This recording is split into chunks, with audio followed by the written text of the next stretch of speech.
The presidential debate moderators have been announced. First debate, NBC's Lester Holt. VP debate, CBS's Elaine Quijano. Second debate, shared between ABC's Martha Raddatz and CNN's Anderson Cooper. And the third presidential debate on October 19th, a Fox News anchor for the first time, Chris Wallace.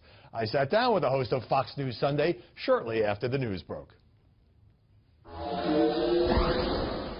Chris Wallace, welcome. Thank you. How does being chosen for this presidential debate, how do you feel about it personally, and what does it mean for Fox News? Well, it is an enormously gratifying thing to be chosen. Obviously, the Commission on Presidential Debates has entrusted one of the three to you to be the moderator, to help tens of millions of Americans make up their mind comparison shopping between the two, or if one of them reaches 15%, one of the third-party candidates as well. And I'm very proud to be a representative of Fox. This is the first time that any journalist from Fox has ever been chosen to moderate a general election debate, so I'm very proud for that. There are, as you know, Fox critics out there who say, oh, it's a right-wing network, it's a network that favors Republicans. Does this help dispel that perception by building on the work that you and Megyn Kelly and Bret Baier did during all the primary debates? Well, I have to think that, I don't know this, but I have to think that the Commission, which is really a blue ribbon panel. The two chairs are Frank Farringtop, former Republican National Committee Chair, and Mike McCurry, who was Bill Clinton, his first press secretary, but there are also a number of very distinguished people on the Commission. I have to think they looked at the debates and the work that we did and thought, these guys were pretty tough on Republicans. They really are going to be fair and balanced. To coin a phrase. Now, when you're on that big stage in Las Vegas, it's not like hosting a Sunday show, correct?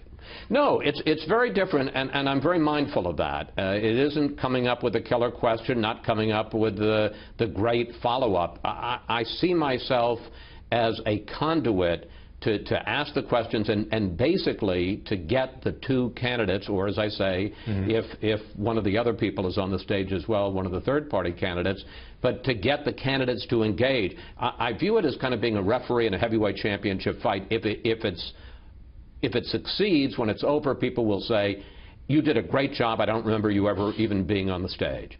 Well, I understand that. I think that's the right approach, not making it about you. On the other hand, there's a lot on your shoulders, both in terms of the question selection, but also as they go at it, let's say Donald Trump and Hillary Clinton, what do you do if they make assertions that you know to be untrue? That's not my job. That's not your job. I do not believe that it's my job to be a truth squad. It's up to the other person to catch them on that.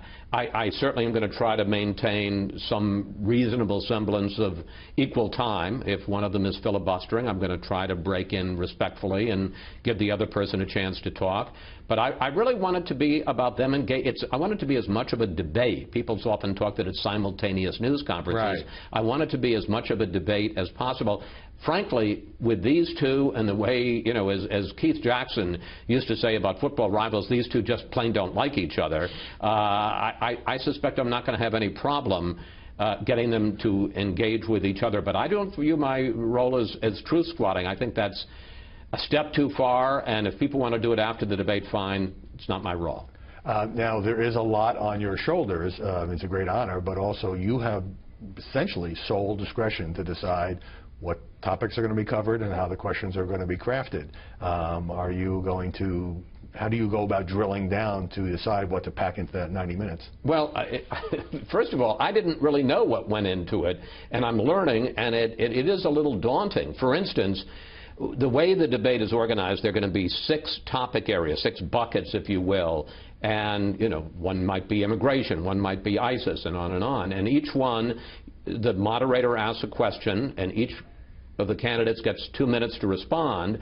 If you assume it's 2 candidates, that's 4 minutes, and then you have the remainder of the 15 minutes for that bucket to engage the two in a conversation.